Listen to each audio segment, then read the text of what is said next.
Boa noite, pessoas amigas.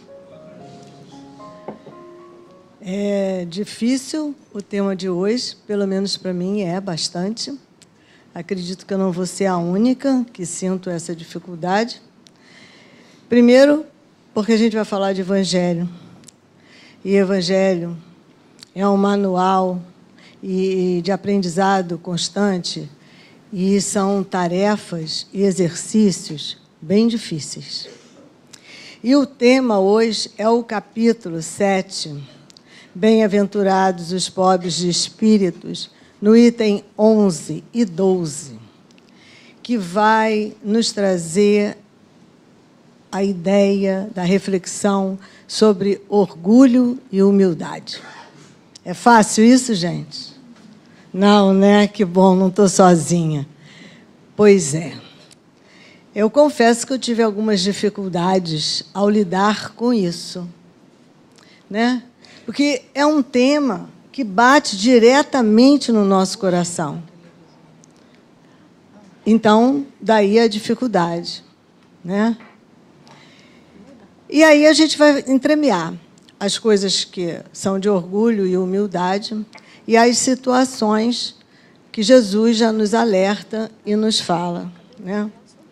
O preparo veio a calhar. Eu diria que o preparo foi assim, a síntese, né, de tudo que nós vamos refletir e pensar. Eu peço a Jesus, ao meu mentor, a querida irmã Maria Angélica, que me dê a clareza suficiente de expressão para que a gente possa acompanhar juntos os pensamentos que Jesus nos trouxe também. Então, começamos o raciocínio por bem-aventurados pobres de espírito, dele será o reino dos céus. Imediatamente aí, a gente já começa a perceber que Jesus já coloca a virtude básica para qualquer outra virtude, a humildade. Por quê? Porque se a gente quer chegar ao alto, numa condição maior, a gente precisa desenvolver a humildade. Porque ela é o patamar, o alicerce de todas as outras virtudes. Então, nenhuma virtude nós vamos construir se a humildade não for essa base, esse alicerce, né? Quando a gente vai fazer a fundação, uma obra, um prédio, todos se preocupam muito com a fundação. Eu me lembro que quando eu fiz uma piscina numa casinha fora do Rio, o construtor falou assim, vamos gastar muito mais de ferro de qualquer outra coisa, porque o terreno é arenoso e para a sua piscina não rachar, tem que ter uma sólida fundação, né? Então, mal comparando, né, a humildade é isso, né? É o alicerce, a fundação de toda uma construção de homem de bem que a gente se propõe a fazer e que a gente quer fazer. Claro que nós já fizemos alguns avanços nessa construção. Nós não estamos completamente desprovidos da humildade, embora ela esteja, assim, meio salpicada na nossa vida. Mas nós já temos alguns tijolinhos subindo para a edificação dessa fundação. Então, assim, por que isso? Né? Que a gente tem uns pouquinhos e não tem o outro. Porque a gente ainda é muito orgulhoso. A gente se orgulha até de estar construindo. Né? Não é isso? Então, o orgulho ainda nos acompanha. E o orgulho, na verdade, ele nos faz uma catástrofe. Porque é pelo orgulho que nós magoamos as pessoas e a gente não se dá conta que é o orgulho que faz com que a gente magoe as pessoas, se magoe. É o orgulho, a pedra no sapato, para a gente mudar as nossas atitudes e os nossos vícios. Ah, eu quero tanto mudar isso. Então você consulta o nível do tamanho do seu orgulho, porque provavelmente, se está muito difícil para você mudar, e você nunca muda determinada situação, é porque aquela situação está envolvida com um orgulho muito grande da sua parte. E, por isso, a gente continua com nossos vícios de comportamento. Portanto, é o orgulho que nos impede de olhar o outro, de não ver o outro, de entender que o outro é um espírito com uma história, como nós. Histórias diferentes, mas histórias, né? E nós concentramos todo o olhar só em cima de nós mesmos. É claro que a gente precisa amar a gente. Sim, mas Jesus disse, ama o próximo como a si mesmo. Então, ele mandou a gente olhar o próximo a partir do momento que a gente se olhasse. O problema é que a gente só se olha. Aí é que está o problema, né? E ele deixou aquela pegadinha que eu falo do como, né? Para que a gente possa refletir e possa pensar. Então, a gente está vendo que o orgulho é um veneninho, né? Então, qual seria o antídoto para isso? É a humildade. Por quê? Porque a humildade, vejam, ela vem do latim, essa palavra, que quer dizer humilitas. E o significado disto é conhecer, reconhecer nossas limitações e nossas fraquezas. Então, vejam que não é fácil ser humilde. Porque, para ser humilde, eu tenho que conhecer o contexto que eu estou inserida, não é? O mundo, a vida, as pessoas. E preciso, às vezes, apesar de conhecer, eu tenho que reconhecer. Eu posso conhecer a Regina, mas se eu não reconhecer os seus atos, como bons ou ruins, amorosos ou não, sim, porque a gente é uma totalidade, né? E reconhecer é uma dessas situações. Reconhecer a totalidade que somos. Seres humanos, agora, porém, espírito imortal. Né? Então, todos nós temos essas características todas dentro das nossas histórias e a gente precisa reconhecer, aceitar, compreender. E aí, a gente também vai precisar enfrentar as nossas fraquezas. Porque se eu não admito que eu tenho um determinado erro, que um determinado comportamento meu, mesmo que todo mundo ache a bobagem, é significante isso, Sônia, mas eu sei que não está certo. Né? E eu não reconheço isso como uma limitação minha, não consigo fazer diferente. Eu não estou enfrentando a minha fraqueza. E aí a gente vai ver no decorrer que não enfrento, porque o meu orgulho me cega. Né? Então, tem mesmo uma relação muito grande, orgulho e humildade. E aí, surge à nossa cabeça o quê? Que eu tenho que pensar. O que eu quero ser e o que eu não quero ser. A gente até se lembra de Paulo, né? Por que tudo que eu quero fazer eu não faço, né? E o que eu não quero faço, não é isso? É por conta disso. Porque a gente precisa discriminar o que é que eu quero e o que é que eu não quero. Quando eu estou pensando sobre isso, imediatamente eu vejo a minha capacidade. O que é que eu posso aprender e o que é que eu não posso aprender? A gente até diz assim, isso para essa encarnação não serve mais não.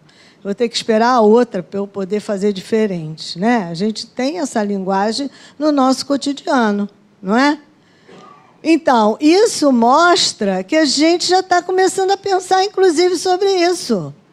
O que eu posso ainda aprender e o que eu não posso? Né? Vou dizer nós idosos, né? Temos essa coisa. Meu tempo de aprender isso já passou. Olha, quando eu penso isso, eu não estou pensando como espírito imortal.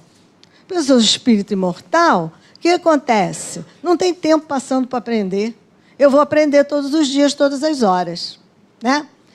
Então, eu começo a perceber a importância de eu saber o tamanho que eu não sou e o tamanho que eu gostaria de ter e o meu melhorar.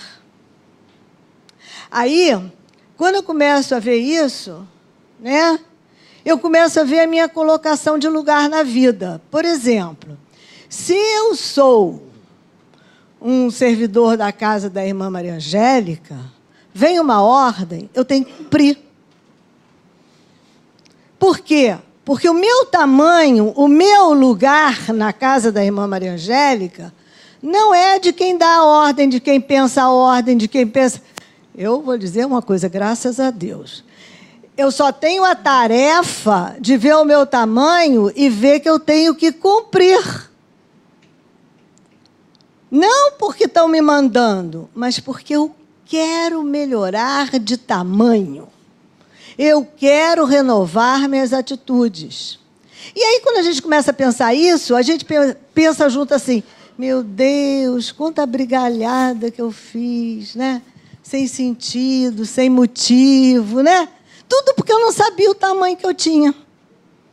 A gente faz isso até no desenvolvimento da criança. Tem criança que espicha, né? Cresce muito, mas fica emocionalmente ainda imatura. Parece 14, 15 anos, mas a criança tem 10, 11, né? E ela fica, né, sem saber qual é o tamanho dela. Ela precisa de ajuda para ela juntar isso, para ela crescer emocionalmente como físico. Então, vejam que a lei, sempre que a gente pensa, ela nos mostra, ela nos aponta o caminho. Então, como que eu faço isso? Embora difícil, é simples, porque é com simplicidade. E o que é fazer isso com simplicidade, com naturalidade? Né? É sem prepotência, sem arrogância. Porque se eu quero reconhecer, quero conhecer, se eu tiver prepotência e arrogância, isso me barra o conhecimento, assumindo as minhas responsabilidades e fazer o melhor possível. Então, eu penso o meu tamanho, dentro do meu tamanho, eu vou fazer, reconheço a minha capacidade, reconheço que tem coisas que eu faço muito bem, coisas que eu sou um ó, né? E vou traçar, com responsabilidade, o melhor que eu puder. Quando eu estou fazendo esse caminho, eu estou misturada ainda, né? Com orgulho e humildade. Eu já começo a ver que eu estou misturada, o que já é uma coisa boa. E aí, quem é que vai me ajudar a descobrir isso? Jesus, que é o meu modelo. Porque ele vai mostrar para mim que todos os atos dele não têm prepotência nem arrogância. Ele vai me mostrar que ele é doce firmeza. Se ele é meu mestre, né? Se eu almejo um dia, será eu quando? Ser uma doce firmeza, não é? eu tenho que entender a sua postura na vida, né? E aí Jesus diz assim para a gente: será o maior no reino dos céus aquele que se humilhar e se fizer pequeno como uma criança. Bom, quando a gente ouve isso, a gente então percebe que não há nenhuma pretensão de ser superior ou infalível. Porque a criança, não é? Ela está a caminho do aprendizado e do desenvolvimento. Se Jesus diz que é para a gente ser assim, é para a gente reconhecer que somos pequenos, que nada sabemos, que pensamos que sabemos, né? Mas não sabemos. Então, ele diz assim também: olha, seja nosso servidor aquele que quiser tornar-se o maior. O que ele está dizendo com isso? Que ninguém é melhor que ninguém. Como no preparo disse, o maior, então, vai ser aquele que mais serve. Mas a gente quer fazer a mão ao contrário, né? Aquele que se humilhar, disse a menina no preparo, será exaltado. Aquele que se elevar, será rebaixado. Por quê? Porque a gente está se jogando, não é? Numa situação irreal. E a gente precisa ver a situação real. Qual é a situação real? Nem se magoar, nem magoar o outro. Então já começa a diminuir o orgulho. E eu começo a perceber que aquele ditado popular, quanto mais alto cuidado, pior o tombo, é muito certo. Né? Então, eu vou tomando as minhas precauções em relação a isso. Então, vem a pergunta assim: o que seria ser orgulhoso? E aí eu falei: será que eu sou orgulhosa? E eu respondi para mim: muito. Muito. Em todos os itens dessa característica, graças a Deus, não. Alguns eu já consegui dar uma melhoradinha. Então, assim, a pessoa que tem um conceito elevado, exagerado de si próprio, é um orgulhoso. E o que é isso? Isso é aquele tipo assim. Imagina, você é um gato, você olha para o espelho e se vê um leão, o rei dos animais. O que tem o poder de tudo, de todas as coisas. Ou então, as historinhas infantis nos ajudam muito, eu gosto, principalmente as da minha época, Branca de Neve. A madrasta da Branca de Neve fala assim: espelho meu, há alguém mais bonita do que eu? E o espelho responde: Branca de Neve. O que ela faz? Ela chama o cara, né, o caçador, e manda matar a Branca de Neve. Ele vai, traz um coraçãozinho, entrega para ela, ela fica achando que resolveu o problema dela, vai para o espelho de novo. Pergunta de novo. O que ele responde? Branca de Neve ainda vive. O que ela faz? Envenena uma maçã e vai lá.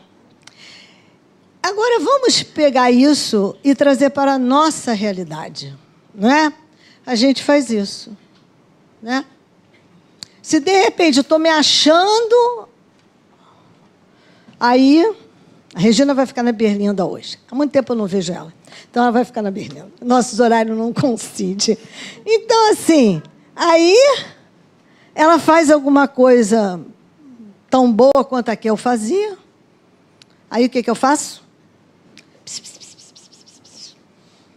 Né? Começo a fazer fofoca da Regina. Né? Eu quero tirar ela da parada. Aí vem toda a nossa história da inveja, dos ciúmes. Olha como a humildade tem que ser a base. E aí a gente fala assim: seja a estação terminal do mal. Beleza, acho isso ótimo. Mas se eu não entender todo esse processo, não é? Isso é mais forte do que eu sei que eu não posso ser a estação terminal do mal, estou eu lá sendo. É isso, né?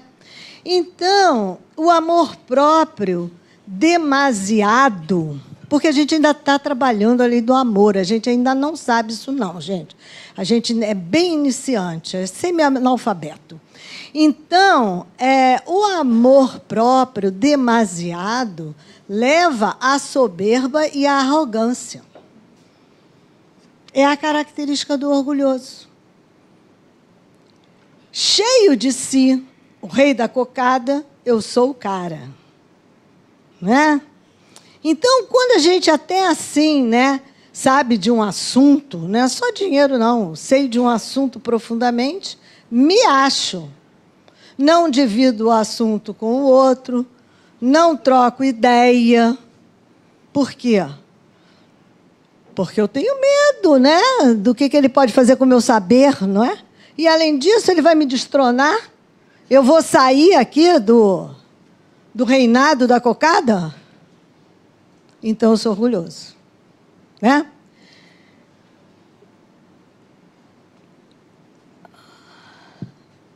Outro exemplo que a gente vê muito aqui. Eu estou trazendo para a nossa casa porque a gente precisa melhorar. Né? Todos nós, como pessoa e como grupo. Né? Então, assim, a gente chega numa festa, vai dar uma festa aqui na casa. Aí a casa, carinhosamente, prepara o espaço, não sei o quê, bota as mesinhas e tal, não sei o quê.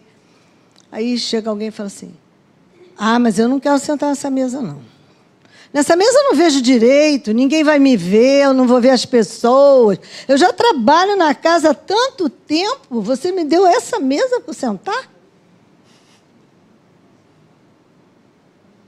Né? E aí, isso é uma demonstração de orgulho, porque eu quero estar nos holofotes. Eu quero ser holofote e estar no holofote. E a gente tem essa conduta, né?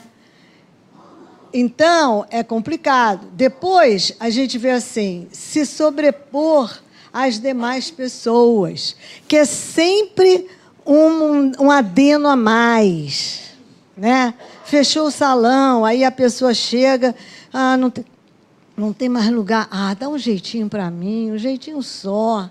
Né?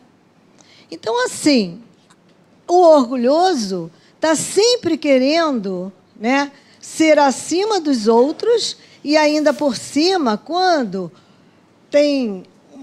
lisonjeia ele passa por cima, ele acha ótimo.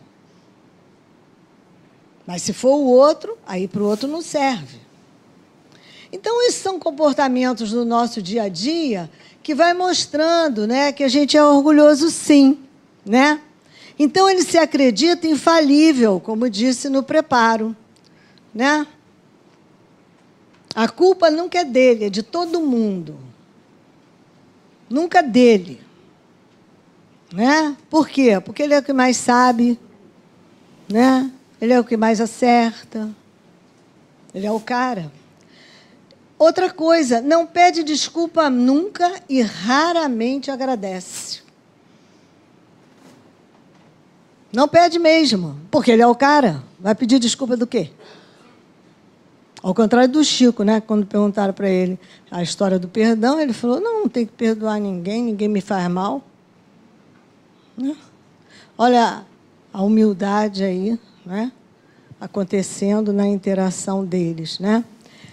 Revolta-se contra a vontade de Deus fácil. Né? Como Deus não me olhou? Como Deus deixou isso acontecer comigo? Isso é uma característica do orgulhoso. Porque ele nunca pergunta assim, o que Deus quer me mostrar com isso? O que a vida está me mostrando que eu preciso aprender, que eu preciso trabalhar? Então, assim, vai passar numa porta. Está difícil passar. Vai subir ou descer a escada aqui. Né? Um desce, outro sobe. O orgulhoso quer nem saber, vai subindo. O outro, se quiser, pare para descer. Aquele que já está treinando isso, ele se encosta, se aperta todo assim, para o outro passar. Né? Então, a humildade vai ser a virtude que, apesar de esquecida entre nós, é a que vai nos dar o maior ganho, porque é a que vai nos trazer o relacionamento mais autêntico dentro do amor que a gente precisa. Porque nossas doenças, nossas mazelas, é por falta de amor, sim. Ou o amor que eu não soube entender, ou o amor que não me chegou. Mas está sempre por aí. Entretanto, sem humildade, eu não posso ser carinhoso. Será que eu posso? Será que eu posso amar o próximo com humildade? Claro que não. Sabe por quê? Porque para eu fazer isso, eu preciso ser tolerante com o próximo, eu preciso ser paciente, eu preciso perdoar quando ele não sabe o que faz, como Jesus nos disse, né? E faz algo para mim que é muito grave, que eu me sinto muito. Então, se eu não tiver humildade, como é que eu vou fazer isso? Então, a virtude é o que permite aos homens perceber que todos nós somos iguais perante Deus. Nós somos diferentes perante nós, entre nós. Mas, perante Deus, somos todos iguais. Somos todos filhos desse Pai, né? E nós começamos a entender o porquê precisamos dar as mãos. Mas só posso dar as mãos se eu estiver num patamar de igualdade. Se eu reconhecer nela a humanidade que eu tenho. Aí eu vou poder auxiliar, né? E aí eu vou despertar e vou induzir as questões do bem. Então, é a humildade que nos nivela, apesar de reconhecer a nossa singularidade, porque nós somos diferentes. Porém, eu não sou mais do que ela, nem ela mais do que eu.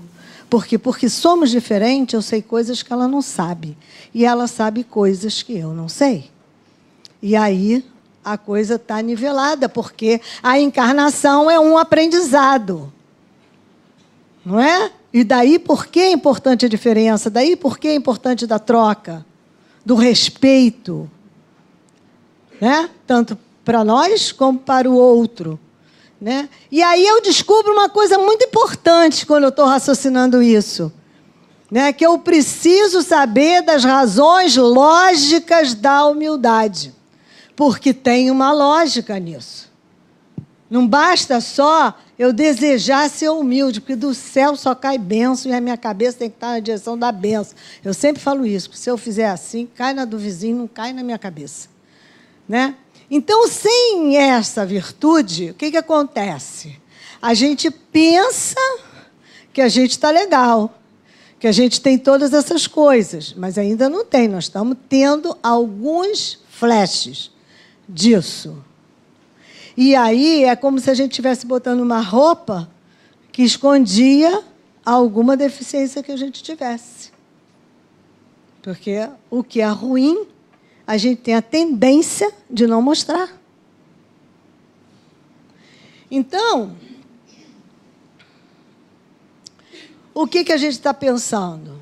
Nós estamos pensando na importância de perceber o nosso real lugar.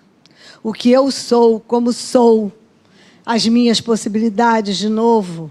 E muito mais que isso. Será que nós sabemos que estamos 100% na mão do Criador? Ou será que eu acho que eu posso brincar de ser Deus? Né? Então, aí está o pulo do gato de eu me achar realmente humilde quando estou diante de algo que eu reconheço maior e que eu sei que eu estou na mão dele. Faça o que eu fizer.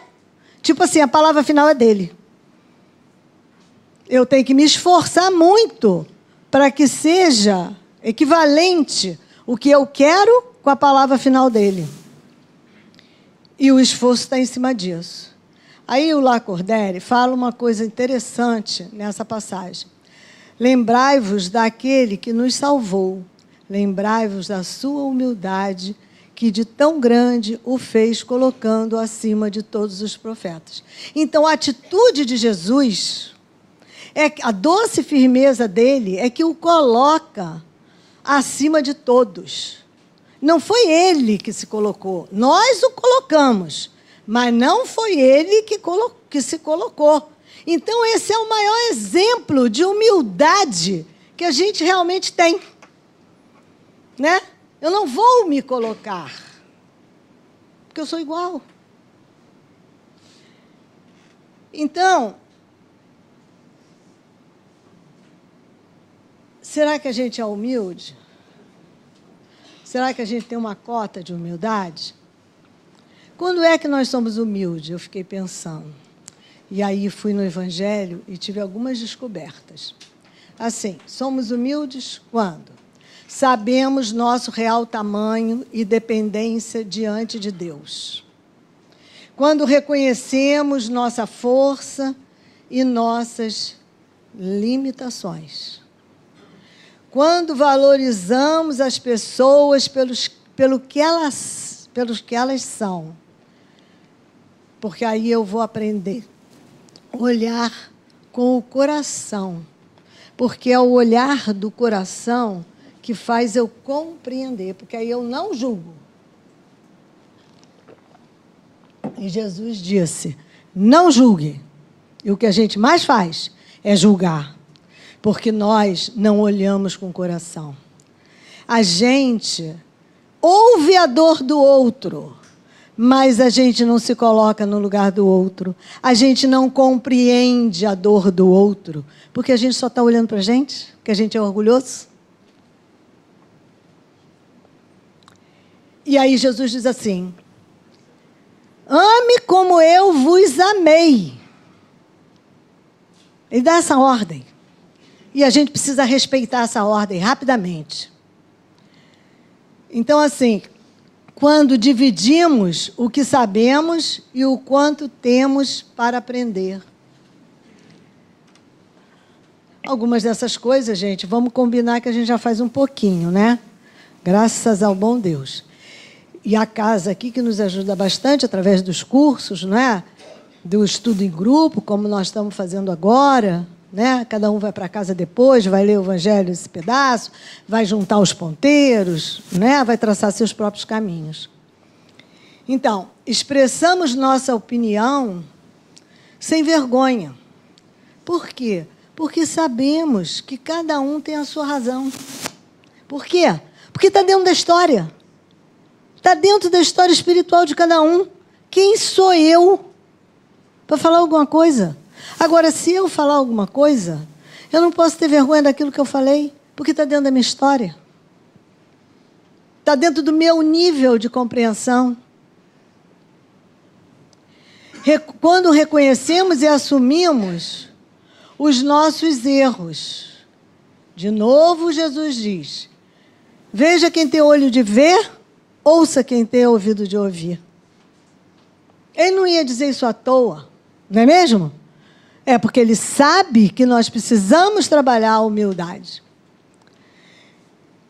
Como perdoamos, quando pedimos perdão, a gente quer sempre perdoar.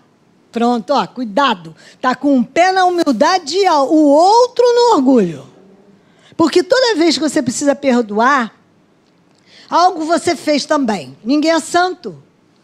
Então, que tal você falar, não tem problema não, te perdoo, vamos deixar isso para lá, mas eu quero que você também me perdoe. Não é? Mas a gente custa ter esse clique. Mas vamos ter, né, gente? A gente está aqui hoje combinando e estudando isso para começar a ter esse clique. Né? Então, somos gratos por aquilo que recebemos. Né? Quando a Regina fez a prece, ela fez uma prece de agradecimento. Nesse momento, há um comportamento de humildade sendo trabalhado por ela. E quando nós acompanhamos, também nós. Né? Então, assim, a gente também não é o ó, não, né? A gente não é a cocada, mas o ó também não é, né? Então, assim, Santo Agostinho tem um livro chamado Confissões. O livro é Confissões de Santo Agostinho. Eu adoro esse livro, né? Porque nesse livro ele coloca a importância do analisar, do autoanalisar-se e do autoconfronto. Vamos combinar se não é isso que nós estamos fazendo agora, passo a passo. Analisar, se analisando e se autoconfrontando, sabendo qual o caminho que a gente tem, né? E ele fala isso, né? E não é à toa também, né? Que ele dá mensagem nos nossos livros, né? De doutrina no Evangelho. Tem algumas passagens, está lá, Santo Agostinho, né? Então, assim, a gente precisa aprender com quem sabe mais. E quando a gente faz esse reconhecimento, né, que eu disse lá que o Millet, né, faz, né, a questão do reconhecer. Então, quando a gente está fazendo esse reconhecimento, nós não só estamos treinando o caminho da humildade, né, transformando o nosso comportamento orgulhoso, como a gente, de repente, já tem alguns flashes disso. E é assim mesmo. E é assim que a gente vai chegar. Então, vou tentar, em 5 minutos, fazer o nosso fechamento. Cultivamos, então, a humildade. Aí, eu me lembrei de um trechinho da Joana de Ângeles, que nos ensina. Ela diz assim, ó, agirmos... Para ser humilde, agirmos em silêncio, por meio da oração, que nos resguarda a tranquilidade, que nós gastemos nossa energia executando atividade fraternal voltada à verdadeira caridade. Cultivemos a paciência, aguardemos as bênçãos do tempo, que tudo vence. Então, ela diz que, nesse processo, a gente vai ter benevolência e vai ter perdão das ofensas se a gente começar a fazer isso, né? Então, gente, eu trouxe uma mini oração que me deram, não foi por acaso, eu usei essa semana na minha aula do curso. Eu gostaria que vocês sentissem essa oração, porque todos nós temos isso que diz nessa oração. Benditos sejam os que chegam em nossas vidas no silêncio, com passos leves, para não acordar as nossas dores, não despertar os nossos fantasmas, não ressuscitar os nossos medos. Benditos sejam os que se dirigem a nós com a leveza, com a gentileza, falando o idioma da paz, para não assustar a nossa alma. Benditos sejam os que tocam nosso coração com carinho, que nos olham com respeito, que nos aceitam inteiros, com todos os erros e imperfeições. Benditos sejam os que podem ser qualquer coisa em nossa vida, mas escolhem ser doação. Bendito seja esses seres iluminados que nos chegam como anjos, como flor ou passarinho, que dão asa aos nossos sonhos, tendo a liberdade de ir, escolhem ser ninho. Que Jesus nos alimente com tranquilidade e alegria, e que fiquemos felizes pela descoberta e redescoberta de que somos e como somos e para que somos. Graças a Deus.